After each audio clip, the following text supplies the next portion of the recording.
First and foremost, in regards to Shavuot, one of the main things that I got from it is that in reality, according to the Gemara Masechet Avodah Zarah, it is the most important day in history. Why? Because Chazal tells us that since Hashem came to all of the nation and offered them the Torah and they rejected it, all of the Malachim were very scared, because they knew that if Am Yisrael rejects the Torah, Hashem will bring back the world to Tohu Vavohu. Will destroy the world. Why? Because the Torah is the purpose of this world. That's why Hashem created it 974 generations before He created the world.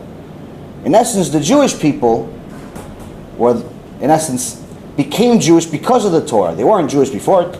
Obviously, as you've learned from Rabbi Mizrahi many, many times, before the Torah we were Israelim.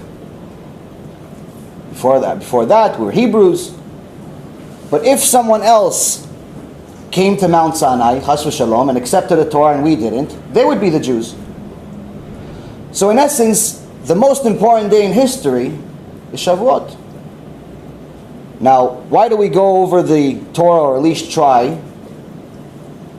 Because Hashem is trying to give us a little bit of a taste of the beauty of the Torah, but in reality we can't finish it. We can't finish the Torah, and that's why in Pirkei Avot you'll see that it's not your obligation to finish the Torah. Rabbi Eliezer ben Horkino said to Rabbi Akiva once, "You haven't come visit me in a long time. I have so much Torah to teach you." He says, "How much Torah do you have?" He says, "If all of the water was ink, and all of the trees were pens, and all of the land was paper, it wouldn't be enough to write down the Torah that I know." And that is not even a close amount to the real Torah. What's the real Torah? Well, I'll give you an understanding of what we have. Now, we got the Torah in Mount Sinai, but as Kvod Rav said, we got a little bit of a lower version after our sin, but we still got the Torah. The Torah later was given from generation to generation to 24,000 students of Rabbi Akiva. Unfortunately, all died. Then we were started all over again with 5 of Rabbi Akiva's students and Rabbi Akiva himself, all the way to today. But now, if you connect the holidays, if you go back to Pesach, it's a very important holiday. It's the Exodus. We left Egypt. We turned around history in one way that's never been done before and never will be done again. The slave turned into the master. And we go from Simcha to Simcha, Shavuot. But in the middle, we have a problem. In the middle, we have 34 days of disaster. The 24,000 students of Rabbi Akiva died during this time. So what's the connection? So during one of, I do a short chidush on WhatsApp, and it's on different places that people like, is usually 15 minutes. And I tried to connect the 3 things. Why did Hashem take us from Simcha to Simcha, but in the middle there's a disaster? Well, first off, He wanted to tell us that the purpose of us leaving Eretz Mitzrayim is to get the Torah. Whoever didn't want to get the Torah died. As we know, at least 80% of the Israelim died in Egypt. Torah is later on. But in the middle, He wanted to explain to us what we actually have, because if we don't know what we have, we usually don't appreciate it.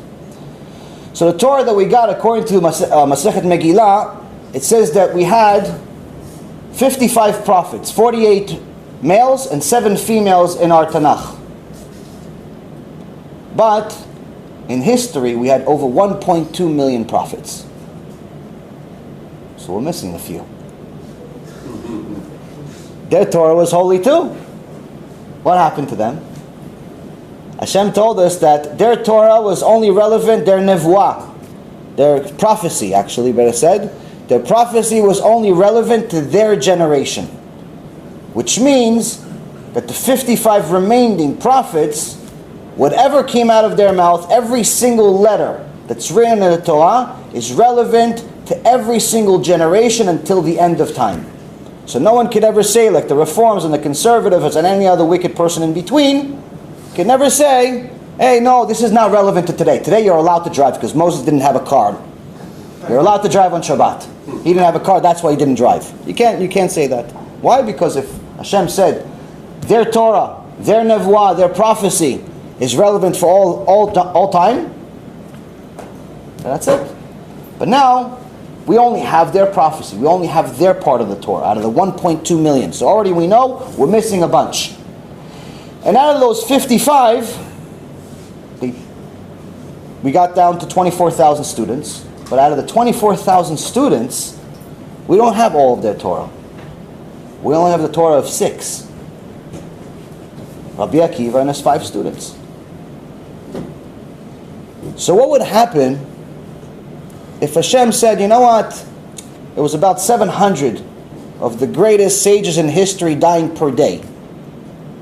We don't just mourn because we have nothing else to do. We mourn because we're missing their Torah. If you go on, for example, HebrewBooks.com, they have over 75,000 Hebrew books, holy books, for free. Anyone wants to download, read, and so on. And there's hundreds of thousands of different Sifrei Kodesh that you could learn from. The Torah is endless.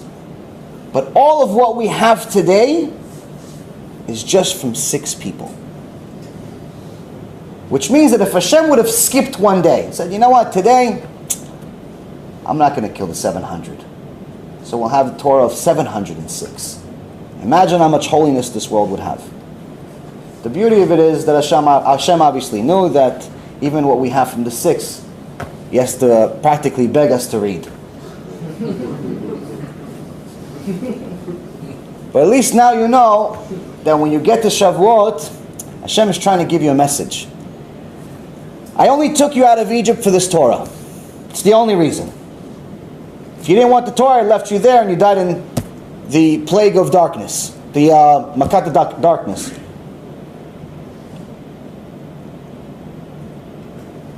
You're going to get the Torah. But if I would have given it to you without you knowing how much it's worth, you'd get there, you'd say, yes, nah, I like Harry Potter better. And you move along. But now that we know how much beauty we have from the little we have, we yearn for so much that we're missing.